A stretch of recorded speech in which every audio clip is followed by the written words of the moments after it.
শুভ সন্ধ্যা।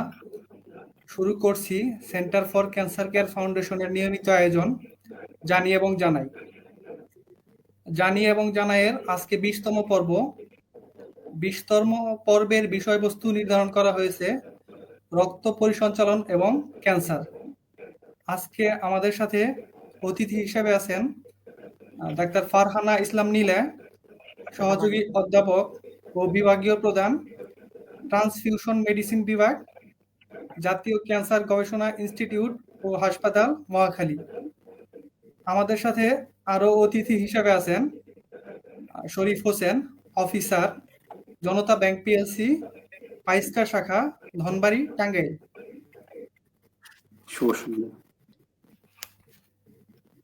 আমাদের সাথে আরো আছেন নাসরিন বানু পান্না, আপা একজন উদ্যোক্তা এবং সিসিসিএফ এর অন্যতম সংগঠন।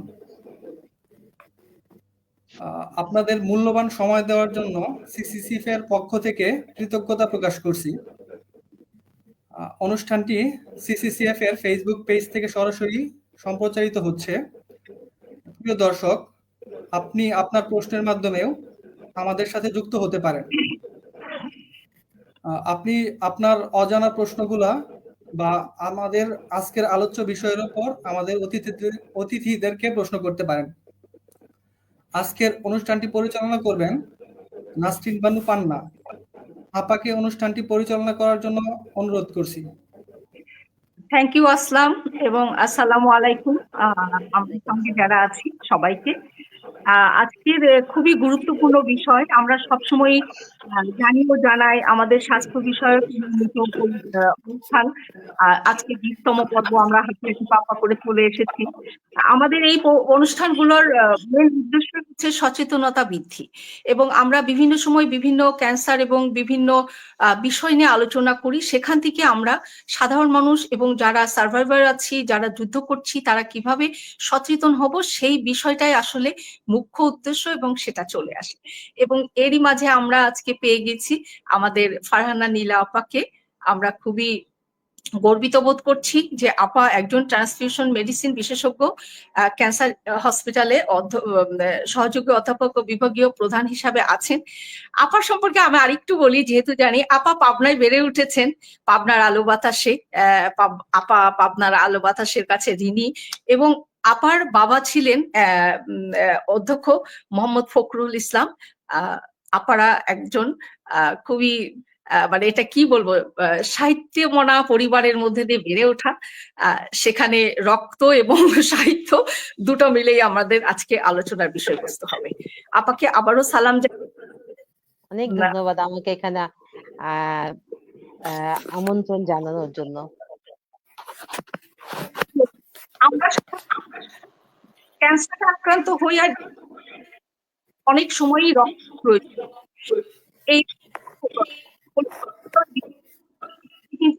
এই অজানা, এবং মানুষ কিছু ধারণা করে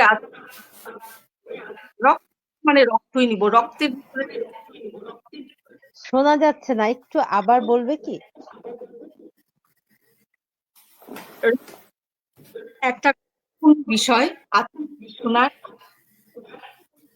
সম্পর্কে আমাদের কিন্তু মধ্যযুগীয় বা আজকে আলোচনার মাধ্যমে জায়গাটাই পরিষ্কার হবে। এবং তো এই বিষয়টাকে কেন্দ্র করে আমি আমার কাছে জানি পদ্ধতি আমাদেরকে একটু জানি। সরি পান্না, তুমি প্রশ্নটাকে আরেকবার বলবে?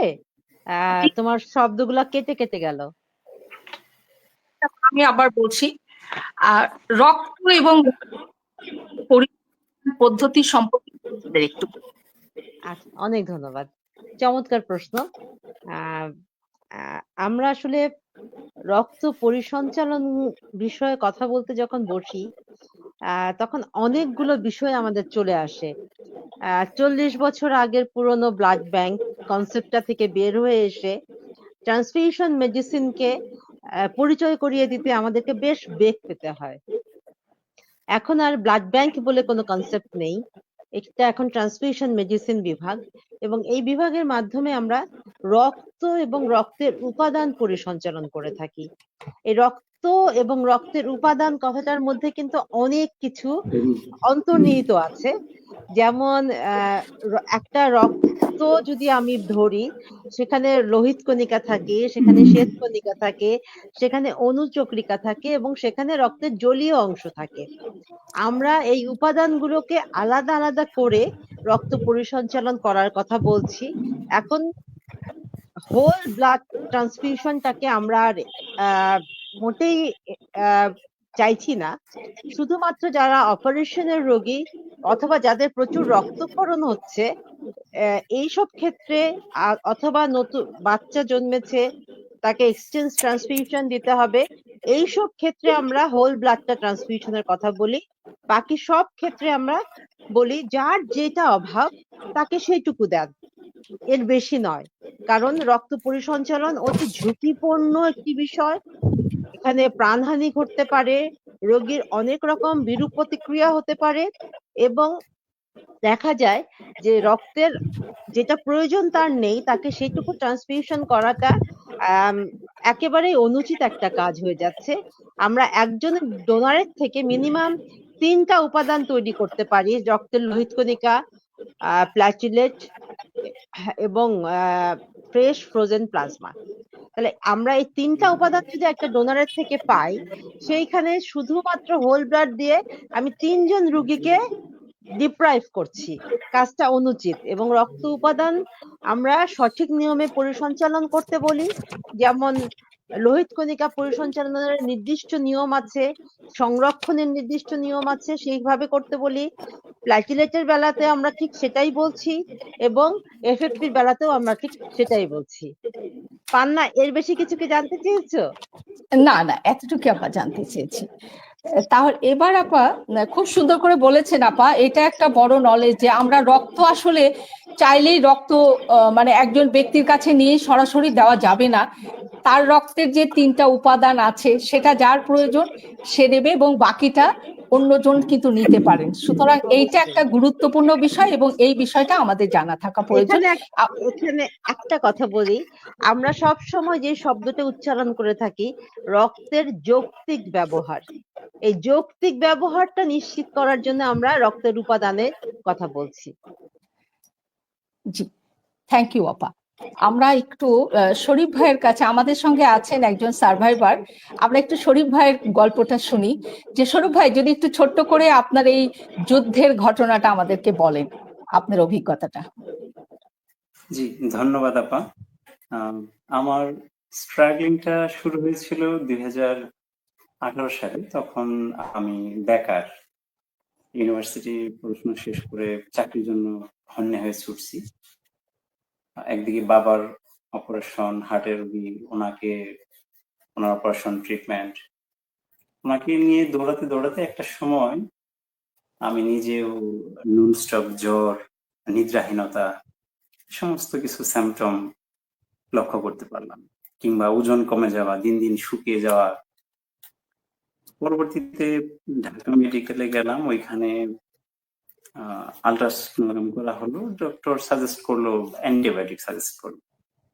তারপর গেলাম খালাতো ভাই সেলিম, সে সলিমুল্লাহ মেডিকেলে পড়তো, ও বললো যে চলে আসো এখানে। পরে হচ্ছে সলিমুল্লাহ মেডিকেলে গিয়ে আলট্রা করলাম, তখন হচ্ছে আমার ওইখানে মেটাস্টেসিস, এমব্রায়োনাল জার্ম সেল টিউমার, যেটা পরবর্তীতে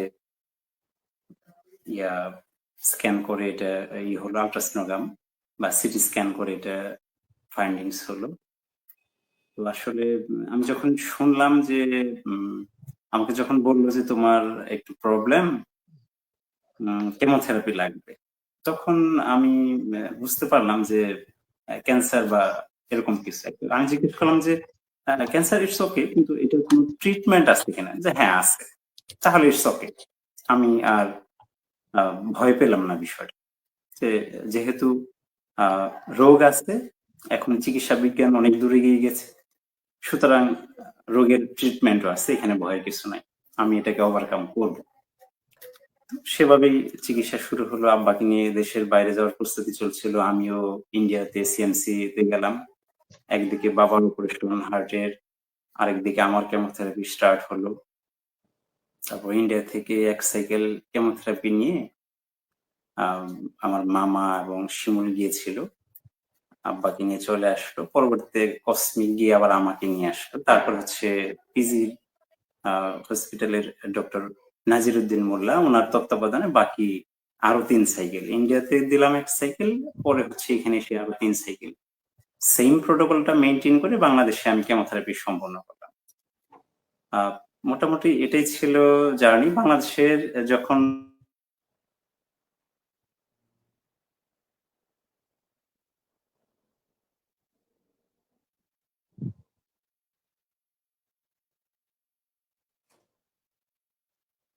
থ্যাংক ইউ। আমার কথা শোনা যাচ্ছে? জি জি আমি জি শুনতে পাচ্ছি। হ্যাঁ হ্যাঁ। তো আর তো জানানোর বিষয়টা হচ্ছে যে ক্যান্সার মানেই আহ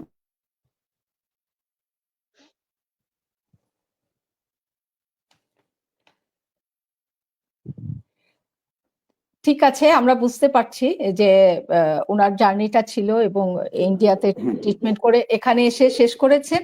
আল্লাহর রহমতে এখন ভালো আছেন। আমরা পরে আবারও হ্যাঁ আরেকটু হ্যাঁ, আপনার কাছ আমি থেকে ভালো শুনবো। আছি। অসংখ্য মানুষের আচ্ছা, ঠিক আছে শফি ভাই, আমরা আরেকটু পরে আবার আপনার সাথে যুক্ত হব। আমরা প্রশ্নে চলে যাচ্ছি, যেহেতু মানে মানে ওনার সাউন্ডে মনে হয় একটা প্রবলেম হচ্ছে। যাই হোক আপা, তাহলে আমরা আরেকটু প্রশ্নে চলে যাচ্ছি। আমরা এখন একটু মানে যেহেতু ব্লাড ট্রান্সফরমেশন নিয়ে কথা বলছি, ট্রান্সফিউশন নিয়ে কথা বলছি, এখানে আমি আরেকটু খোলাভাবে জানতে চাই কেন রক্ত দেই এবং কাদের রক্ত দেব, এই প্রশ্নটা একটু জানতে চাই। প্রশ্নটিকে কাদেরকে দিব না কাদের থেকে দেব? আমরা মানে কেন রক্ত দেই, মানে আচ্ছা, রক্তটা যে দিতে হয় কেন দিব এবং কাদেরকে রক্ত দিব, মানে যাকে আচ্ছা, দিচ্ছি জি, আচ্ছা, তাদেরকে আচ্ছা। মানে কিভাবে আইডেন্টিফাই করব? ধন্যবাদ। আসলে রক্তের কোনো বিকল্প হয় না। যাদের সত্যি সত্যি রক্তের প্রয়োজন আছে, শুধুমাত্র ব্লাড টেস্ট করে দেখেই যে রক্ত দিচ্ছি তা কিন্তু না। আমরা রোগীকে দেখছি তার কি ধরনের অ্যানিমিয়া, কেন রক্ত শূন্যতা, কেন কোন অংশ কমে গেল, রক্তের কোন উপাদানটা কমে গেছে, লোহিত কণিকা বা অনুচক্রিকা কোনটা কমেছে জেনে আমরা সিদ্ধান্ত নেই যে তাকে আমি ট্রান্সফিউশন দেব কি দেব না। ট্রান্সফিউশন যেহেতু ঝুঁকিপূর্ণ একটি বিষয়, রক্তের যৌক্তিক ব্যবহার নিশ্চিত করতে আমাদের কাছে অলওয়েজ একটা দাঁড়িপাল্লা থাকে। আমরা ঝুঁকি এবং উপকারটা মাপতে থাকি। যদি দেখি যে না এই রোগীটাকে অবশ্যই রক্ত দিতে হবে, তখন আমরা কেবলমাত্র ট্রান্সফিউশন দেওয়ার সিদ্ধান্ত নেই। অন্য ক্ষেত্রে যদি অন্য কোনো ভাবে চিকিৎসা করা যায়, যেমন কারো যদি আয়রন ডেফিসিয়েন্সি অ্যানিমিয়া হয় তাকে আমরা আয়রন দিয়ে ট্রিটমেন্ট করতে পারি। এরকম ভাবে বিভিন্ন ভাবে, এবং রক্তর ট্রান্সফিউশন ট্রিগার বলে একটা কথা আছে যে কত হিমোগ্লোবিন নামলে কখন ট্রান্সফিউশনটা শুরু হবে। যেমন আমরা 9 যার হিমোগ্লোবিন তাকে আমরা কখনোই ট্রান্সফিউশন দিব না। যার হিমোগ্লোবিন 7, 6 এবং ক্লিনিক্যালি যে খুবই সিমটম দেখাচ্ছে তাকে আমরা ট্রান্সফিউশন দিব। এবং এই ট্রান্সফিউশন দেওয়ার জন্য যেমন আমাদের দেশে প্রচুর ট্রান্সফিউশন লাগে, প্রচুর রক্ত লাগে, এবং আমরা স্বেচ্ছায় রক্তদান করার কথা সবসময় বলে যাচ্ছি এবং আমরা শতভাগ স্বেচ্ছায় রক্তদাতা চাচ্ছি। এবং আমরা চাচ্ছি যে যিনি ট্রান্সফিউশন পাওয়ার যোগ্য, যাকে অবশ্যই চিকিৎসা দিতে হবে, তাকেই আমরা শুধুমাত্র রক্ত দিয়ে চিকিৎসা দিব। জি আপা, থ্যাংক ইউ আপা। তাহলে কিন্তু হিমোগ্লোবিনের মাত্রাটা 6 বা 7 এরকম কাছাকাছি গেলেই ব্লাড তার প্রয়োজন হবে, আদারওয়াইজ মেডিসিন বা অন্য কোনো ভাবে। হ্যাঁ, 8-এর নিচে থাকলে, 8-এর নিচে থাকবে। 8-এর নিচে থাকলে ইউজুয়ালি আমরা বলি। আর জি জি থ্যালাসেমিয়ার ক্ষেত্রে এটা 7ও হতে পারে, কারণ তাদেরকে 3-4 মাস পর পরই দিতে হয়। আবার ক্যান্সার আক্রান্ত রোগী তাদেরকে যেমন আমরা বলি যে 9 থেকে 10-এ রাখতে, কারণ তাদের কেমোথেরাপি পাবে যখন সেটার কাজটা যেন ঠিক মতো হয়, সেই কারণে। জি আপা, থ্যাংক ইউ আপা। এখানে ট্রিগার।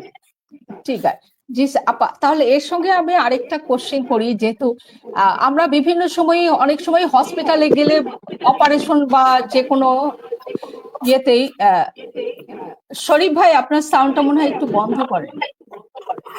হ্যাঁ, তো সেই ক্ষেত্রে দেখা যায় যে ডোনার একটা বিষয় হয়ে যায়, মানে ব্লাড নেওয়ার জন্য। হ্যাঁ, তো ডোনার হওয়ার জন্য যোগ্যতাটা কি লাগে আপা?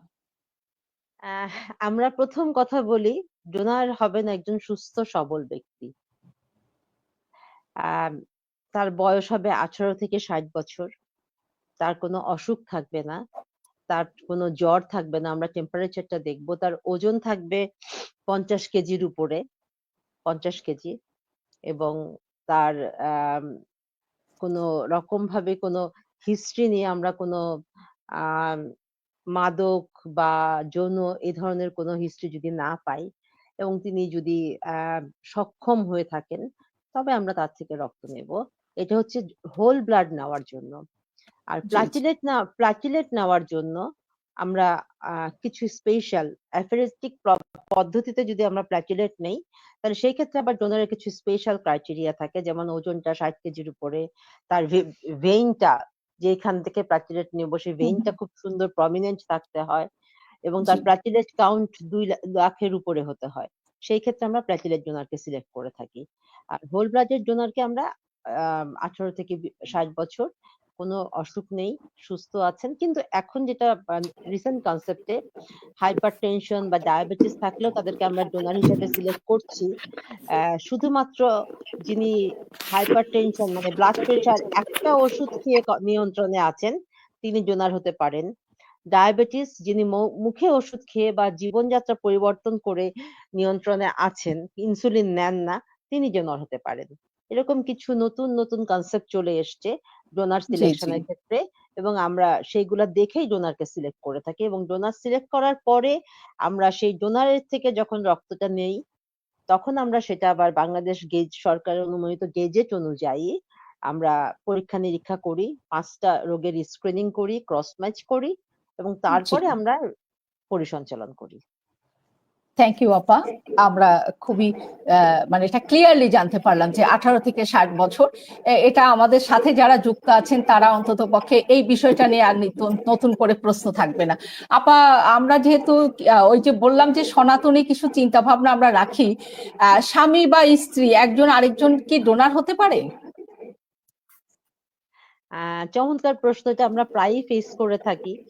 আম, মানে বারবারই আমাদেরকে এটার উত্তর দিতে হয়, জনে জনে দিতে হয়।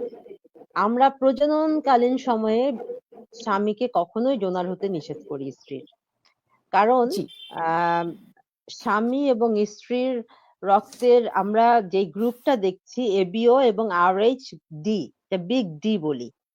RH এ আরো অনেক অ্যান্টিজেন আছে, তার মধ্যে স্মল সি একটা আছে, এবং কেএল, কিট, ডাফি আরো অনেক ব্লাড গ্রুপ আছে, যে গ্রুপগুলা দেখার সুযোগ আমাদের দেশে নেই সেইভাবে। এবং সেই ক্ষেত্রে দেখা যায় যে প্রজননকালীন সময়ে স্বামী যদি স্ত্রীর ডোনার হয়, প্রথমবার কোনো ক্ষতি না হলেও দ্বিতীয় বাচ্চা হওয়ার সময় সেই বাচ্চাটার haemolytic disease of newborn and foetus হতে পারে। বাচ্চাটা রক্তশূন্যতা হয়ে মারা যেতে পারে, অথবা বাচ্চাটা জন্মগ্রহণ করার পর সাথে সাথে তাকে এক্সচেঞ্জ ট্রান্সফিউশন ইত্যাদি ইত্যাদি দিতে হতে পারে। সেই কারণে আমরা বলি যে স্বামী প্রজননকালীন সময়ে স্ত্রীর ডোনার হবেন না। খুবই ভালোবাসাটা ভালো। অন্যভাবে দেখান, রক্ত জি দিয়ে আপা, না। এটা এটা এটা একটা গুরুত্বপূর্ণ প্রশ্ন, এবং আপনার খুব সুন্দর উত্তরের মাধ্যমে আমরা জানতে মানে পারলাম যে আসলে স্বামী স্ত্রী প্রজননকালীন সময়ে তার রক্ত দিতে পারবেন না। আপা, এর সাথে আরেকটা কথা আসে, যেটা ডোনার মানে স্বেচ্ছায় আসে কিনা, বা স্বেচ্ছায় রক্তদান বলতে কি বোঝে? চমৎকার প্রশ্ন। স্বেচ্ছায় রক্তদান মানে হচ্ছে যে যিনি নিজের ইচ্ছায় রক্ত দিচ্ছেন, প্রতি 4 মাস অন্তর অন্তর বা 6 মাস অন্তর তিনি দিয়ে যাচ্ছেন রক্ত, এবং তিনি জানেন না যে তিনি কাকে দিচ্ছেন। তিনি রোগীকে চেনেন না, তিনি রক্ত দিয়ে যাচ্ছেন, সেইটা যার প্রয়োজন হচ্ছে আমরা তাকে সাপ্লাই দিচ্ছি। এটা হচ্ছে স্বেচ্ছায় রক্তদান। কিন্তু আমাদের দেশে স্বেচ্ছায় রক্তদানটা আমরা শতভাগ চাচ্ছি, কিন্তু বেশিরভাগই আমরা পাচ্ছি ডিরেক্টেড ডোনেশন। ডিরেক্টেড ডোনেশন মানে একজন নির্দিষ্ট রোগীর জন্য তিনি স্বেচ্ছায় এসেছেন, কিন্তু তিনি একজন নির্দিষ্ট রোগীর জন্য এসেছেন। তফাৎটা হচ্ছে এখানে, যে এটা ডিরেক্টেড, মানে তিনি অমুককেই দেবেন, তিনি ক এসছেন খ কে দিতে। আচ্ছা আচ্ছা আর আমরা স্বেচ্ছায় রক্তদান বলছি যে ক রক্ত দিয়ে যাবেন, খ পাক, গ পাক, ঘ পাক, যার প্রয়োজন সে পাবে। এটা হচ্ছে আচ্ছা স্বেচ্ছায় রক্তদান। আচ্ছা, তাহলে এটা কিন্তু একদম পরিষ্কার যে আমি রক্ত দিতে যাচ্ছি সাপোজ শরীফকে দিতে, সুতরাং এটা হচ্ছে যে তার সাথে আমার ডিরেক্ট কানেকশন। বাট আমি রক্ত দান করি 3 মাস পর পর, এটা যাদের প্রয়োজন সে নিবে। এখানে দুইটা বিষয় ক্লিয়ার। এটা আপা সেটাই স্বেচ্ছায় রক্তদান। জি আপা, থ্যাংক ইউ আপা। আমি নিজেও এটা বিষয়টা মানে আসলেই ক্লিয়ার হলাম। ঠিক আছে আপা, আমি আরেকটু শরীফ ভাইয়ের কাছে যেতে চাই। শরীফ ভাই, আপনার এই ক্যান্সার জার্নিতে আপনার মানে হয় না যে এই জার্নির ভিতর দিয়ে একটা অভিজ্ঞতা অর্জন করি আমরা, আপনি কি অভিজ্ঞতা অর্জন করেছেন যদি আমাদের দর্শকদেরকে বলেন? অভিজ্ঞতার দিক থেকে বলতে গেলে লাইফের বেঁচে থাকার যে স্পিরিটটা বা স্ট্রাগলিংটা, যে এখন আমার টুকটাক কোনো প্রবলেম কিংবা অসুস্থতা, এটাকে কখনো আমার ম্যাটার মনে হয়, কিংবা আমি কোনো একটা কারণে বিপদগ্রস্ত, কিন্তু কখনোই আমি ভেঙে পড়ি না যে না আমি তো আসলে সার্ভাইভ করে আসছি, আমি আসলে মরণ দেখে আসছি, আমি অনেক বড় একটা স্ট্রাগলটা ফেস করে এটা ওভারকাম করে আসছি। তো সুতরাং আমি যে কোনো পরিস্থিতিতেই করি না কেন সেটা আমি ওভারকাম করতে পারবো। এই যে একটা মনের ভিতরে একটা প্রেরণা কিংবা মোটিভেশন, এই জিনিসটা গ্রো হয়ে গেছে। থ্যাংক ইউ ভাই, কারণ এই এমন একটা যুদ্ধ, যে যুদ্ধে যে আসলে ওই যে বলে না যে একটা বড় সমুদ্রে ফেলে দিলে সে বাঁচার জন্য চেষ্টা করতে করতে খড়কুটো ধরতে পারে, ক্যান্সার সার্ভাইভারদের অবস্থা এটাই। তবে মানসিক শক্তি মানুষকে আসলে সফলতার জায়গায় নিয়ে যায়। থ্যাংক ইউ আমাদের সঙ্গে আছেন বলে। আমি আবার নীলাপার কাছে চলে যাচ্ছি। আপা, যেহেতু রক্ত এবং রক্তের বিভিন্ন বিষয়ে আমরা জানছি, সেখানে আমরা অবশ্যই নিরাপদ রক্ত পরিসঞ্চালন বলতে কি বোঝায় বিষয়টা একটু পরিষ্কার হতে চাচ্ছি। চমৎকার প্রশ্ন। নিরাপদ রক্ত পরিসঞ্চালন আইনই আছে আমাদের দেশে। এই নিরাপদ রক্ত পরিসঞ্চালন বলতে আমি যদি সঠিকভাবে আপনাকে বুঝাতে যাই, তাহলে বলবো যে অপেক্ষাকৃত কম ঝুঁকিপূর্ণ ডোনারের থেকে রক্ত গ্রহণ করে সেই রক্তকে আমরা 5টা screening, hepatitis B virus, hepatitis C virus, AIDS virus, malaria এবং সিফিলিস, এই 5টা স্ক্রিনিং করে এবং সঠিকভাবে ক্রস ম্যাচ করে সঠিক উপায়ে রক্ত এবং রক্তের উপাদান সংরক্ষণ করে এবং সঠিক নিয়মে রোগীর দেহে পরিসঞ্চালন যখন করি, তখন এটাকে আমরা নিরাপদ রক্ত পরিসঞ্চালন বলে থাকি। এবং সবচেয়ে বড় কথা হচ্ছে যে রক্ত সংরক্ষণ যদি আমরা সঠিকভাবে না করি এবং আমরা যদি ল্যাবরেটরিতে টেস্টগুলো সঠিকভাবে না করি এবং আমার ডোনার যদি ঝুঁকিপূর্ণ থেকে থাকেন, তাহলে নিরাপদ রক্ত পরিসঞ্চালন বলা যাবে না। থ্যাংক ইউ আপা, খুব সুন্দর। রক্ত সংরক্ষণের জায়গায় এবং টেস্ট এবং ডোনার, 3টা গুরুত্বপূর্ণ বিষয়, এবং 3টাই খুব ভালোভাবে আমাদের যদি সঠিকভাবে সংরক্ষণ করা যায়, সঠিকভাবে টেস্ট করা যায় এবং সঠিক ব্যক্তির কাছে নেওয়া যায়, সেটাকে আমরা নিরাপদ রক্ত সঠিক উপায়ে পরিসঞ্চালন করা যায়, পরিসঞ্চালনের উপায় আছে। থ্যাংক ইউ আপা। আমরা আসলে যে রক্ত পরিসঞ্চালন এবং ক্যান্সার বলছি, ক্যান্সার, থ্যালাসেমিয়া এবং বিভিন্ন রোগের ক্ষেত্রে কিন্তু রক্তের পরিসঞ্চালনটা অনেক বেশি জরুরি হয়। এই ক্ষেত্রে আপা যদি একটু কিছু বলেন যে মানে রোগের ক্ষেত্রে রক্ত পরিসঞ্চালন সঠিকভাবে হচ্ছে কি? আচ্ছা, না, সঠিকভাবে সব জায়গায় হচ্ছে না, এই জন্য আমরা যুদ্ধ করছি এবং এই জন্য আজকে আপনার সাথে কথা বলতে বসেছি। তো যেটা হচ্ছে যে রক্ত পরিসঞ্চালনের নির্দিষ্ট নিয়ম আছে, সেটা হচ্ছে যে রক্ত ডোনারের থেকে সংগ্রহ করার পর পরীক্ষা নিরীক্ষা করে আমরা ব্লাড ব্যাংক ফ্রিজে রাখবো, হোল ব্লাড যখন, অথবা রক্তের লোহিত কণিকা, রেড সেল কনসেন্ট্রেট, সেটার তাপমাত্রা হবে +2 থেকে +6 ডিগ্রি সেন্টিগ্রেড তাপমাত্রা। ব্লাড ব্যাংক ফ্রিজ ছাড়া অন্য কোথাও রক্ত সংরক্ষণ করলে সেই রক্ত দেওয়া যাবে না। মনে রাখতে হবে রক্ত পরিসঞ্চালন ইজ এ ট্রান্সপ্লান্টেশন। যেভাবে নাকি bone marrow transplant, liver transplant, kidney transplant করা হচ্ছে, সেখানে আমরা ব্লাডটাকে ট্রান্সপ্লান্ট করছি, একটা দেহে লিভিং সেলকে আমরা দিচ্ছি, এবং সেটা যথাযথভাবে দিতে না পারলে রোগীর ক্ষতি হয়ে যাবে। এবং এই রক্ত পরিসঞ্চালন যেমন আমরা রেড সেল সংরক্ষণ করে ফ্রিজ থেকে বের করার পরে রক্ত গরম করতে হয় না, মানে একদমই কোনো আর্টিফিশিয়ালি রক্ত গরম করতে হয় না। আমরা প্রায়শই দেখি বগলের নিচে, বালিশের নিচে, পেটের সাথে ইত্যাদি ভাবে রক্ত গরম করে দেওয়া হচ্ছে, এগুলোর কোনো প্রয়োজন নেই।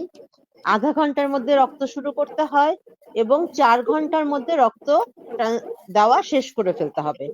4 ঘন্টার বেশি হলে সেই রক্ত আর ট্রান্সফিউশন করার যোগ্য নয়। একইভাবে প্ল্যাটিলেট, এটাকে আমরা সংরক্ষণ করি +20 টু +24 ডিগ্রি সেন্টিগ্রেড তাপমাত্রাতে প্ল্যাটিলেট ইনকিউবেটরে, যেখানে কন্টিনিউয়াস একটা ঝাঁকানি থাকে, অ্যাজিটেটর বলে। এই অ্যাজিটেশন না হলে প্ল্যাটিলেটটা জোড়া লেগে যাচ্ছে এবং কাজ করছে না, এবং সেই ক্ষেত্রে প্ল্যাটিলেটটা দেওয়ার জন্য আমরা বলি যে ওইখান থেকে বের করা, ওখানে আমরা 5 দিন পর্যন্ত সংরক্ষণ করতে পারি। ওখান থেকে বের করার পর সাথে সাথে ট্রান্সফিউশন শুরু করি এবং আধা ঘন্টার মধ্যে ট্রান্সফিউশন শেষ করি। এফএফপির বেলাতে বলা হয় যে এটা একদম আইস হয়ে থাকে, -20 নিচে থাকে তাপমাত্রা, এটা একদম বরফ, এটাকে আমরা থ করে দিই। থ করানো মানে গলিয়ে দেওয়া। গলিয়ে দেওয়ার সাথে সাথে ট্রান্সফিউশন শুরু করতে হয় এবং আধা ঘন্টার মধ্যে শেষ করতে হয়। কোনো কারণে যদি এফএফপি ট্রান্সফিউশন দিতে দেরি হয় বা সকালে না দিয়ে বিকেলে দেওয়া হবে এমন সিদ্ধান্ত হয়, ওইটাকে আবার আর আইস করা যাবে না, ওইটাকে ব্লাড ব্যাংক ফ্রিজে আমরা 24 ঘন্টা পর্যন্ত রেখে ট্রান্সফিউশন করতে পারি, তারপরে ওটা ট্রান্সফিউশন যোগ্য থাকে না। এবং রেড সেল বা হোল ব্লাড আমরা যেই অ্যান্টিকোয়াগুলেন্ট ব্যবহার করছি তার উপর নির্ভর করে কতদিনে ট্রান্সফিউশন করতে পারবো। আমরা সরকারিভাবে যে অ্যান্টিকোয়াগুলেন্টটা ইউজ করছি ওটা আমরা 35 দিন পর্যন্ত সংরক্ষণ করতে পারি। অনেকেই বলে থাকেন পুরনো রক্ত দেবেন না, 7 দিনের হয়ে গেছে 10 দিন, এই কনসেপ্টটা আসলে ঠিক নয়। ও আচ্ছা আচ্ছা, ঠিক আছে, থ্যাংক ইউ আপা। একটা খুবই গুরুত্বপূর্ণ মানে প্রশ্নের উত্তর জানতে পারলাম, যেটা আমাদের ক্যান্সার রোগী এবং বিভিন্ন ধরনের রোগী যাদের ব্লাড নেওয়ার খুব প্রয়োজন আছে, তাদের এটা মানে জানা থাকলে শুধুমাত্র ডাক্তার বা হসপিটালের উপর তারা নির্ভর করবে না, নিজেরাও এই বিষয়টাতে অবগত হবে যে ব্লাড ব্যাংক থেকে শুধুমাত্র ডাক্তার বা হসপিটালের উপর তারা নির্ভর করবে না, নিজেরা।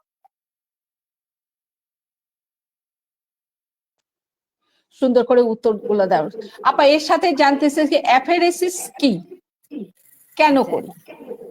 আচ্ছা, অ্যাফেরেসিস হচ্ছে কথাটাকে বলে টেক অ্যাওয়ে, মানে নিয়ে নেওয়া। আমরা একজন সুস্থ ডোনারের কাছ থেকে প্ল্যাটিলেট নিতে পারি, প্লাজমা নিতে পারি, আবার চিকিৎসা পারপাসেও আমরা অ্যাফেরেসিস করি যে কোনো জিনিস আছে, তার অ্যান্টিবডি আছে, যেমন মায়াস্থেনিয়া গ্রাভিস আর গুলেনবারি সিনড্রোম, তাদেরকে চিকিৎসা পারপাসে তার অ্যান্টিবডি গুলোকে সরিয়ে দেওয়ার জন্য আমরা অ্যাফেরেসিস করতে পারি। অ্যাফেরেসিস মানে আমি যা করতে চাচ্ছি, যা চাচ্ছি সেইটুকু নেব, বাকিটুকু ডোনারের দেহে ফেরত দেব। যেমন আমি যদি চাই যে আমি প্ল্যাটিলেট চাচ্ছি, যেমন আমি ক্যান্সার রোগীদের, আমার এখানে প্ল্যাটিলেট অ্যাফেরেসিস হচ্ছে, আমি একজন ডোনারের থেকে প্ল্যাটিলেট নিচ্ছি এবং তার রেড সেল এবং রক্তের অন্যান্য অংশ তার শরীরে ফেরত চলে যাচ্ছে। This is the procedure of apheresis. Thank you আপা। আমরা আবার একটু শরীফ ভাইয়ের কাছে যাচ্ছি। শরীফ ভাই,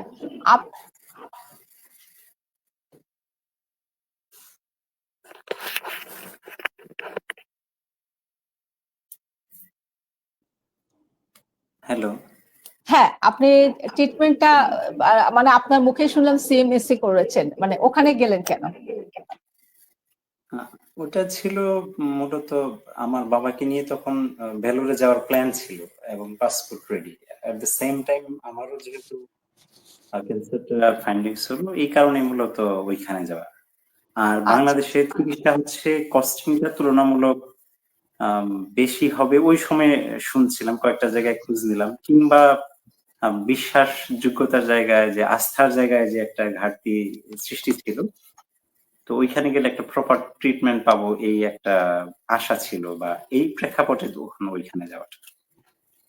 আপনার কি মানে ওখানে যে মনে হয়েছে যে আপনি স্যাটিসফাই ওখানে ট্রিটমেন্ট করে? হ্যাঁ, ওইখানে স্যাটিসফাইড, সেটা হচ্ছে একে তো ওনাদের যে ট্রিটমেন্ট সিস্টেমটা, আর আমি তো পরবর্তীতে বাংলাদেশে বিভিন্ন পেশেন্ট নিয়েও আমি ফেস করেছি হসপিটালে গিয়ে, কিন্তু ডিফারেন্ট। বিশেষ করে হচ্ছে পেশেন্টদের, একজন ক্যান্সার পেশেন্টের যে সাইকোলজিক্যাল যে একটা ট্রিটমেন্টটা, সেটা বাংলাদেশে আসলে খুবই অপ্রতুল আমার মনে হয়। যে তাকে খুবই সুন্দর, প্যালিয়েটিভ কেয়ারের যে জায়গাটা, সেটা খুবই স্বল্পতা, ঘাটতি। এটা হয়তো বা আমাদের সিস্টেমের ল্যাকিংস, কিন্তু এখানে কেস স্টাডি, তারা হিস্ট্রি করলো, আমার এটা ডিটেলস জানলো যে আমার ব্যাকগ্রাউন্ডে কোনো ছিল কিনা, ক্যান্সারটা ছিল কিনা, কিংবা ফ্যামিলি ব্যাকগ্রাউন্ড, আমার ইকোনমিক কন্ডিশন, বা আমার ফুড হ্যাবিট, আমার লাইফস্টাইল, প্রত্যেকটা সেক্টর ওয়াইজ আলাদা আলাদা ভাবে তারা অ্যানালাইসিস করেছে, যে যেটা বাংলাদেশে আমি কখনোই, আমি নিজে অনেকগুলো পেশেন্ট নিয়ে ড্রিল করেছি, কিন্তু কোনো হসপিটালই এটা নিয়ে তারা কখনো অ্যানালাইসিস করেনি, কিংবা জিজ্ঞাসা করেনি, এমনকি কোনো ডাক্তারও জিজ্ঞেস করেনি যে এই বিষয়ে কোনো প্রশ্ন কিংবা জিজ্ঞাসা বা কোনো অ্যান্সার। আমি কি একটা প্রশ্ন করতে পারি? অবশ্যই অবশ্যই। আমি একটু জানতে চাচ্ছি, আপনি কি প্রাইভেট না পাবলিক জায়গায় চিকিৎসা নিয়েছিলেন ইন্ডিয়াতে? ইন্ডিয়াতে এটা হচ্ছে প্রাইভেট জায়গায়। সিএমসি, হ্যাঁ, বেলোরের, যে চেন্নাইয়ের বেলোরের সিএমসি, ক্রিশ্চিয়ান মেডিকেল কলেজ। হ্যাঁ, মানে এটা প্রাইভেট, এটা নট পাবলিক হাসপাতাল, রাইট? জি জি জি জি জি, হ্যাঁ। আচ্ছা, আপনি আমাদের দেশে যেখানে যেখানে গিয়েছেন সেগুলো কিন্তু পাবলিক হাসপাতালে গিয়েছেন, যেমন ক্যান্সার হ্যাঁ। হাসপাতাল, পিজি হাসপাতাল, ঢাকা মেডিকেল কলেজ। আমাদের এই জি, জি। 18 কোটি মানুষের দেশে এই হাসপাতালগুলাতে অপ্রতুল জনবল, অপ্রতুল মেশিনারিজ, অপ্রতুল ওষুধে আমরা কিছু নায়ের মধ্যে কাজ করে থাকি। আপনি যদি প্রাইভেট কোনো হাসপাতাল, আজকে ল্যাবেট ক্যান্সারে যান, অথবা আপনি ডেল্টা মেডিকেলে যান, আহসানিয়াতে যান, আপনি কিন্তু অনেক ভালো ট্রিটমেন্ট পাবেন। কিন্তু আপনি যখন সরকারি জায়গায় আসছেন, তখন আমাদের মানে কাঁধের উপরে এত লোড থাকে যে দেখা যায় যে রোগীর লোডে আমরা নুজ্জ হয়ে থাকি, আমরা ভারাক্রান্ত হয়ে যাই। আমরা চাই কথা বলতে, কিন্তু আপনার সাথে 5 মিনিট কথা বললে পরের 10 জন রোগী আমার দরজা ভেঙে ফেলবে যে এত সময় নিচ্ছেন কেন। জি জি, হ্যাঁ, এই ঠিক বলেছেন।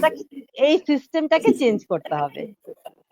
জি আপা, থ্যাংক ইউ আপা, আপনি উত্তরটা দেওয়ার জন্য। এবং এর সঙ্গে আমি একটু বলতে চাই, যেহেতু আমরা কাউন্সিলিং নিয়ে কাজ করি, আমরা ক্যান্সার কেয়ার ফাউন্ডেশন, আমরা কিন্তু কাউন্সিলিং নিয়ে কাজ করছি। তবে আমাদের দেশে সরকারি তো, যেটা আপনি বললেন, এবং এটা আমরাও জানি যে একজনের কাঁধের উপরে অনেক ভর থাকে, কিন্তু বেসরকারি ভাবেও কিন্তু কাউন্সিলিং এর সেরকম সর্বোপরি ব্যবস্থা এখনো হয়নি। আমরা সেই জায়গায় কাজ করার চেষ্টা করছি। থ্যাংক ইউ আপা।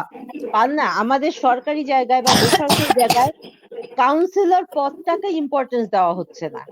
কিন্তু আমাদের যেমন ট্রান্সফিউশন মেডিসিন বিভাগে কিন্তু গেজেট অনুযায়ী একজন কাউন্সিলরের পদ আছে।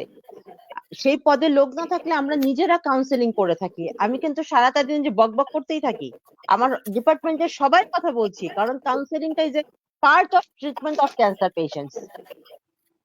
জি আপা, সেই জায়গায় কিন্তু আমরা কাজ করছি। আমরা ক্যান্সার কেয়ার ফাউন্ডেশন কিন্তু কাউন্সিলিংও করছি আমরা বিভিন্ন সময়ে। থ্যাংক ইউ আপা। আপা, এই যেহেতু রক্ত নিয়ে কথা বলছি, তাহলে আমরা একটু জানতে চাচ্ছি রক্ত এবং রক্তের উপাদান সঠিকভাবে সংরক্ষণ সম্পর্কে একটু জানতে চাচ্ছি। আমি কিন্তু এর আগে উত্তরটা দিয়ে ফেলেছি, তারপরে আবার বলছি যে রক্ত এবং রক্তের উপাদান সংরক্ষণের জন্য নির্দিষ্ট তাপমাত্রা এবং নির্দিষ্ট জায়গা আছে। ব্লাড ব্যাংক ফ্রিজ ছাড়া, যেখানে ব্লাড ব্যাংক ফ্রিজ নেই সেখানে কেউ প্লিজ ডোনার হবেন না। ব্লাড ব্যাংক ফ্রিজ ছাড়া রক্ত কণিকাগুলা জীবিত থাকে না। অতএব আপনি যখন ডোনার হবেন, আপনার মূল্যবান রক্তটা দান করছেন, জেনে নেন সেখানে ব্লাড ব্যাংক ফ্রিজ আছে কিনা। অনেক জায়গায় কোকো কোলা ফ্রিজ দিয়ে বলা হয় এটা blood bank fridge. No, this is not blood bank fridge. Blood bank fridge মানে ওখানে একটা ফ্যান থাকবে, সেই ফ্যানটা 8+2 to +6 ডিগ্রি তাপমাত্রাকে প্রত্যেকটা ব্লাড ব্যাগের গায়ে ইকুয়ালি ডিস্ট্রিবিউট করবে, ছড়িয়ে দেবে, এবং ওখানে লোহিত কণিকাগুলো আমার শরীরে যেমন, আপনার শরীরে যেমন বেড়ে ওঠে বা কাজ করে অথবা 120 দিন পরে মারা যায়, ঠিক একই ভাবে ওই ব্লাড ব্যাগের মধ্যে লোহিত কণিকাগুলো থাকবে, এবং আমরা 35 দিন পর্যন্ত এটাকে সংরক্ষণ করতে পারি। প্ল্যাটিলেটের বেলায় বলেছি ইনকিউবেটর উইথ অ্যাজিটেটরে থাকবে +20 to +24 ডিগ্রিতে, এবং এটা 5 দিন পর্যন্ত রাখতে পারবো। এফএফপি বলেছি বিলো মানে -25 এর নিচে থাকবে, এটা আমরা 6 মাস থেকে 1 বছর পর্যন্ত এটাকে সংরক্ষণ করতে পারি। প্রপারলি যেখানে সংরক্ষণ করার জায়গা নেই, অনুরোধ করব সেখানে আপনার মূল্যবান রক্ত দেবেন না, এবং জি কেউ সেখানে পরিসঞ্চালনের জন্য যাবেন না, কারণ আপনার তাহলে সঠিক পরিসঞ্চালন সেখানে হবে না। বিশেষজ্ঞ ট্রান্সমিশন মেডিসিন বিভাগ বা ব্লাড ব্যাংক থাকতে হবে, ব্লাড ব্যাংক ফ্রিজ থাকতে হবে, তবেই আপনি সেখানে রক্ত গ্রহণ করতে পারেন অথবা রক্ত দান করতে পারেন। থ্যাংক ইউ আপা। এখানে যারা মানে ওই যে আমরা বলছি যে স্বেচ্ছায় রক্তদানকারী, তাদের জন্য কিন্তু এই ইনফরমেশনটা খুব জরুরি, যে আমি যে রক্তদান করছি সেখানে আসলে প্রপারলি সংরক্ষণ করার ব্যবস্থা আছে কিনা, যাতে সে যে মূল্যবান রক্ত এবং একটা মানুষের জন্য দান করছেন, সেই জায়গাটা তার রক্তটা সঠিকভাবে সংরক্ষিত হয় এবং একজন মানুষ উপকৃত হন। থ্যাংক ইউ আপা, এটা আমরা আরো বেশি ক্লিয়ার হলাম। আপা যেহেতু ক্যান্সার হসপিটালে কাজ করছেন, আপনাদের এখানে রক্ত পরিসঞ্চালনের জন্য কি কি কাজ হচ্ছে? আমি বলবো যে সরকারিভাবে আমরা যেটুকু সাপোর্ট পেয়েছি, আমরা তার মধ্যে যে কাজগুলা করতে পারছি সেটা হচ্ছে ডোনারের থেকে রক্ত গ্রহণ, যেটা আমরাকে ফ্লেবোটমি বলে থাকি, আমরা সেটা করছি। আমাদের ডে কেয়ার সার্ভিস আছে, আমরা ডে কেয়ার আউটডোর বেসিসে, রোগীদেরকে ভর্তি হতে হয় না, আমরা নিজেরাই সিদ্ধান্ত নেই কার কোন রক্ত লাগবে, কোন উপাদানটা লাগবে, সেটা আমরা তাদেরকে ডে কেয়ার বেসিসে সকাল 8টা থেকে 2:30 এবং আমার 6টা পর্যন্ত খোলা থাকে, এর মধ্যে আমরা ট্রান্সফিউশন দিয়ে থাকি। এবং আমরা এখানে অ্যাফেরেসিস করছি, প্ল্যাটিলেট অ্যাফেরেসিস, যাদের প্ল্যাটিলেট লাগছে তাদের প্ল্যাটিলেটকে আমরা তৈরি করে প্ল্যাটিলেট তাদেরকে ওখানেই আমরা পরিসঞ্চালন করে দিতে পারছি, এবং সম্পূর্ণভাবে এখানে রোগী সরাসরি আসে, একটা টিকিট কেটে চলে আসতে হয়, এবং আমাদের এখানে ভর্তি হতে হয় না, 2 থেকে 4 ঘন্টা সময়ের মধ্যে সে আবার বাড়ি চলে যায়। আমরা কম্পোনেন্ট রক্তের উপাদান তৈরি করছি, আমরা অ্যাফেরেসিস করছি, আমরা ডে কেয়ার চালাচ্ছি, এবং আমরা ফ্লেবোটমি করছি, এবং আমাদের ল্যাবে তো সকল কাজ সঠিকভাবে হচ্ছে। আমাদের প্লাজমা ফ্রিজ আছে, আমাদের ব্লাড ব্যাংক ফ্রিজ একাধিক আছে, এবং আমাদের অ্যাফেরেসিস মেশিন আছে, প্ল্যাটিলেট ইনকিউবেটর আছে। খুবই ভালো লাগলো আপা, যে আপনার কাছ থেকে এই যে ব্লাড ট্রান্সফিউশনের সার্বিক দিকে যে ওখানে সংরক্ষিত আছে, আমরা আশ্বস্ত হলাম। আমরা নিশ্চয়ই এই জায়গায় কি আপা যখন প্রয়োজন তখন গেলে কি সেই পেশেন্ট সেবাটা নিতে পারে? হ্যাঁ, যেহেতু এটা ক্যান্সার হাসপাতাল, ক্যান্সার ডেডিকেটেড পেশেন্ট গুলোই আমাদের বেশি আসে, তারপরেও যদি কারো লাগে আমরা তাদেরকে হেল্প করি, তাদেরকে রক্ত দেই, কিন্তু প্ল্যাটিলেট অ্যাফেরেসিস এর ক্ষেত্রে একটু তফাৎ আছে, কারণ এটা কিটটা অনেক দামি, 16,000 টাকা দাম। সরকার ভর্তুকি দেওয়ার ফলে আমরা এটা খুবই কম টাকায় করে দিচ্ছি, সেটা শুধুমাত্র ক্যান্সার রোগীদের জন্য দিচ্ছি, কিন্তু বাইরে থেকে কেউ যদি আসে এবং তিনি যদি কিটের দামটা দেন তাহলে আমরা তাকেও করে দিচ্ছি।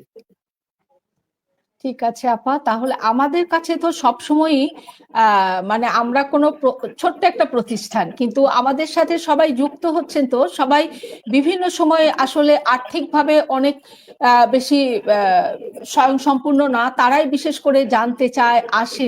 তো আমরা যদি আপনাদের কাছে যাই তাহলে এই সেবাটা কি সহজে পেতে পারি কিনা? হ্যাঁ, আপনি ট্রান্সফিউশন যদি ব্লাড ট্রান্সফিউশন দিতে আসেন বা রেড সেল আমরা দিয়ে দেব।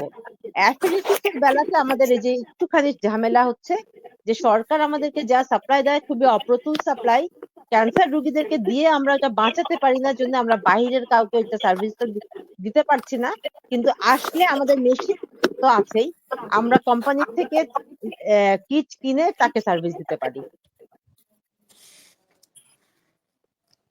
থ্যাংক ইউ আপা। আমি একটু শেষে যাচ্ছি শফিক ভাইয়ের কাছে, যে আপনি আমাদের সাধারণ মানুষকে যদি উদ্বুদ্ধ করা, মোটিভেশন দিতে চাই, তাহলে আসলে আমরা মানে আপনার জায়গা থেকে কিভাবে মোটিভেশন দিবেন যে এই জার্নিটার মধ্যে দিয়ে যাওয়ার সময় তাকে কিভাবে মানসিক শক্তি ধরে রাখতে হবে? এটা আজকেও হচ্ছে আমি আসার সময় সন্ধ্যাবেলায় একজন ক্যান্সার রোগীকে আমি আজকে সাজেশন দিয়ে আসলাম, আমি তার সাথে দেখা করে আসলাম। আমি যখনই এলাকায় সন্ধান পাই যে আমার আশেপাশের বা পরিচিত নেটওয়ার্কের মধ্যে কেউ ক্যান্সার আক্রান্ত, চেষ্টা করি তার সাথে কমিউনিকেট করতে, ফিজিক্যালি কিংবা বাই ফোন।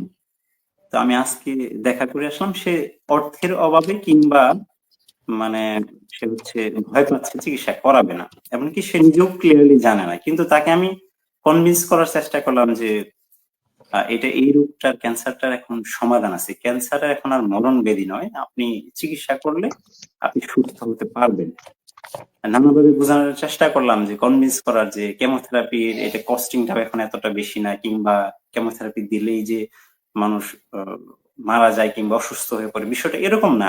আমি নিজেও একজন জলজ্যান্ত উদাহরণ যে আমি বেঁচে আছি। তার মানে আমি এইভাবে ফিজিক্যালি তাদেরকে মোটিভেট করার চেষ্টা করি যে তারা যেন সার্ভাইভ করতে পারে, কিংবা ফ্যামিলি পার্সনদেরকে আমি গত সপ্তাহে একজনের রোগীর বাড়িতে গিয়ে বাড়ির সবাইকে আমি কথা বলে আসছি যে এই রোগীটা যদি আপনারা চিকিৎসা শুরু করেন তাহলে ওনাকে বাঁচানো সম্ভব, যদিও খুব একটা ডিফিকাল্ট স্টেজে চলে গেছেন, কিন্তু তবু মানে আমার কথা হচ্ছে যে একটা মানুষও যেন, একটা ক্যান্সার রোগীও যেন চিকিৎসার বাইরে না থাকে, কিংবা সে যেন চিকিৎসাটা শুরু করতে পারে বা সর্বোচ্চ চেষ্টাটুকু যেন করে।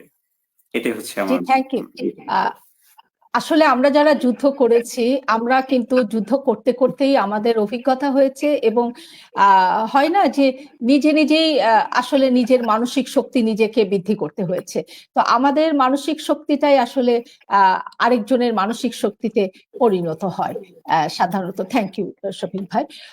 আপনার কাছে এখন আমরা অনেক কিছু জানতে পারলাম সত্যি করে, যে আমি তো মেডিকেল পার্সন না, তারপরেও যে বিষয়গুলো আসলো সেটা আসলে সাধারণ মানুষ হিসাবে খুব জানা জরুরি ছিল।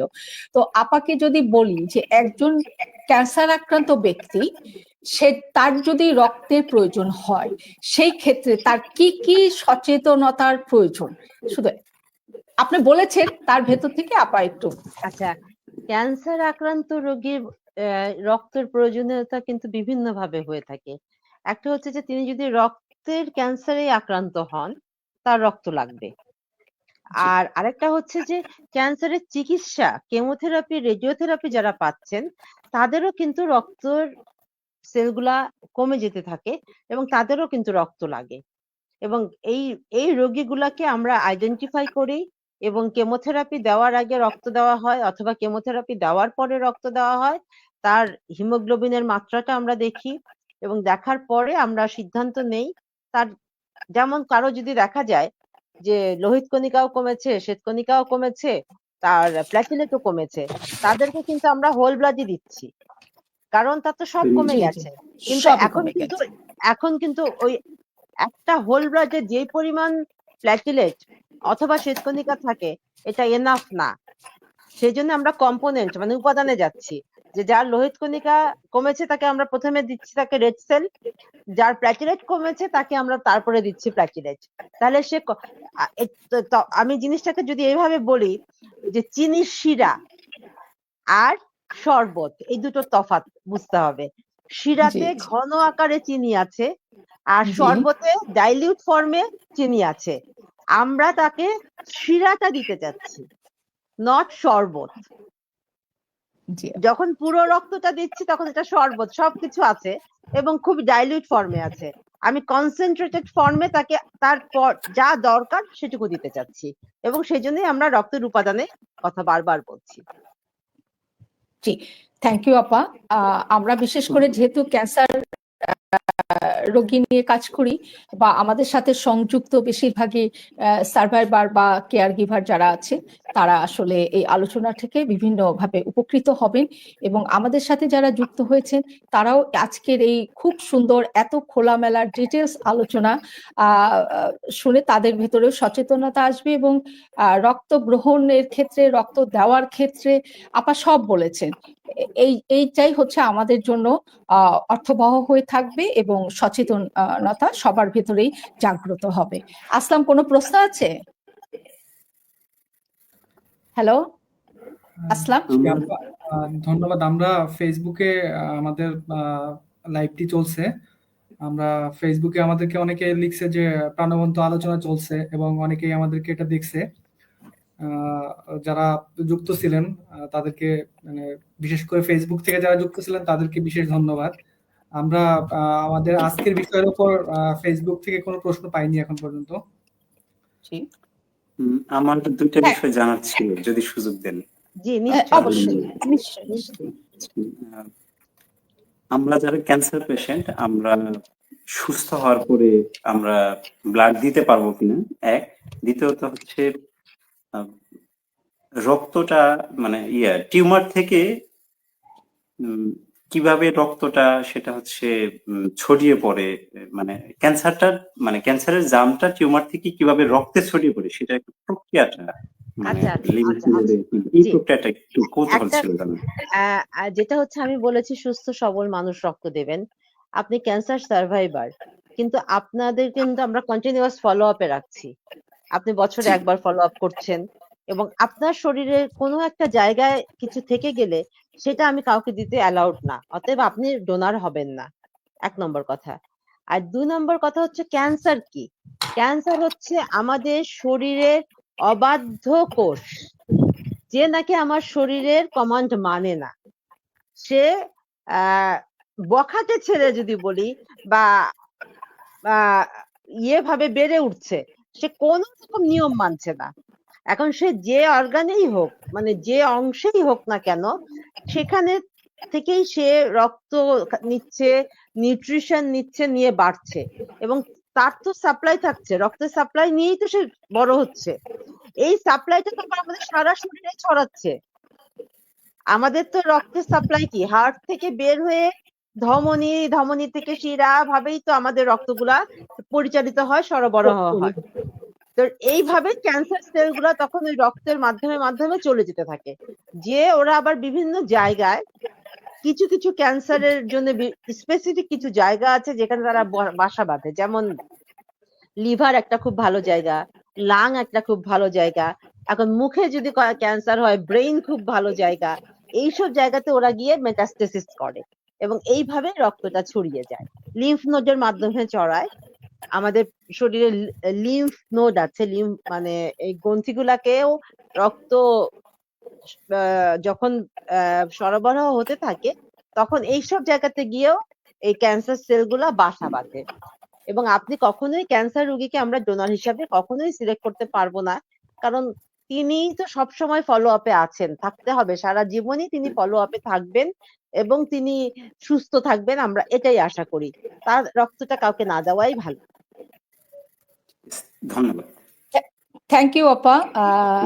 আপা যেহেতু আমরা পরিচয়ের আগে আরেকটু বলেছিলাম আপা সাহিত্যের সাথেও যুক্ত, এই জন্য আপা উত্তরগুলাও মানে আমাদেরকে এমন ভাবে দিয়েছেন যে একটা শিশু বাচ্চাও বুঝতে পারবেন যে আসলে রক্তের উপাদান এবং পরিসঞ্চালন কি। আপা এই বিষয়ের উপরে কি আপনার কোনো লেখালেখি করা আছে? হ্যাঁ, আমার 2022 সালে চৈতন্য প্রকাশনী থেকে আমার আমি বইটা দেখাচ্ছি, আমার সাথেই আছে, রক্ত পরিসঞ্চালনে জানা অজানা খুঁটিনাটি, এই বইটা এসেছিল। এটা খুবই সাধারণ মানুষের জন্য বাংলায় লেখা এবং মেডিকেল টার্ম ইউজ না করে লেখা। একজন ডোনারের কি করতে হবে, কারা রক্ত নেবেন, রক্ত কিভাবে পরিসঞ্চালন করবেন, খুব ছোট ছোট করে লেখা মানুষের বোঝার জন্য। এবং আমি মনে করি একজন ট্রান্সফিউশন মেডিসিন বিশেষজ্ঞ হিসাবে যে প্রত্যেকের কাছে এই বইটা থাকা উচিত এবং প্রত্যেকের পড়া উচিত। কারণ আমি জানি না কখন আমার রক্ত লাগবে, আমি জানি না কখন আমার সন্তানের রক্ত লাগবে, আমি জানি না কখন আমার প্রতিবেশীর রক্ত লাগবে। আমি যেন সঠিক পদ্ধতিতে রক্তটা পরিসঞ্চালন হয় এটুকু এনশিওর করতে পারি। এটুকুর জন্য সবারই আমাদের এই সচেতন হওয়া উচিত এবং এই জায়গাতে আমাদেরকে নিজেদেরকে তৈরি করা উচিত বলে আমি মনে করি। বইটা রকমারিতে পাওয়া যায়, আর বই মেলায় এলে চৈতন্য প্রকাশনের স্টলে পাওয়া যায়। জি আপা, থ্যাংক ইউ আপা। আপনার এই বইটা আমাদেরও সংরক্ষণে থাকলে খুব ভালো হয়। সাধারণ নলেজ তো মানুষের জন্য কোনো ক্ষতিকর না, বরঞ্চ এই যে ক্যান্সার আক্রান্ত হওয়ার পর যেরকম আমরা বিভিন্ন জায়গা খুঁজতে থাকি, কোথায় ডাক্তার পাবো, কোথায় মানে চিকিৎসা করব, সেরকম কিন্তু আমাদের এই বিষয়টাও জানা খুবই জরুরি। আজকের এই প্রাণবন্ত আলোচনা এবং ডিটেলস আমাদের প্রশ্নের উত্তর দেওয়ার জন্য আপাকে আমি মানে অন্তঃস্থল থেকে ধন্যবাদ জানাচ্ছি, এবং আপার খুবই মূল্যবান এবং ব্যস্ততার সময়ের ভেতর থেকে আমাদেরকে সময় দিয়েছেন, এই জন্য আমরা কৃতজ্ঞ। শরীফ ভাই আমাদের সাথে যুক্ত থেকেছেন এবং ব্যস্ততার মধ্যে থেকেও আমাদের সময় দিয়েছেন, আমরা আপনার প্রতিও কৃতজ্ঞ। আশা করি আমাদের আজকের যে আলোচনা, আমাদের সাথে যে দর্শক ছিলেন, আমরা যারা আছি সবাই বেশি উপকৃত হব, এবং সামনের দিকে নিশ্চয়ই এই সচেতনতা আমাদেরকে একটা সঠিক পথ দেখাবেন। সবাইকে ধন্যবাদ বলে আজকের আলোচনা এখানে শেষ করছি। আমি কৃতজ্ঞতা বোধ করছি, আমি কৃতজ্ঞতা জ্ঞাপন করছি সবার কাছে, এবং এই আপনাদের এই ক্যান্সার কেয়ার সোসাইটির ফাউন্ডেশনের কাছে যে আমাকে আপনারা ডেকেছেন এবং কথা বলার সুযোগ দিয়েছেন। এবং আমি আশা করব একজন মানুষও যদি তার জীবনে এই কথাগুলার কোনো অংশ কাজে লাগাতে পারে, আমার কথা বলা সার্থকতা সে তখনই হবে। অনেক ধন্যবাদ। থ্যাংক ইউ আপা, শুভরাত্রি। শুভরাত্রি।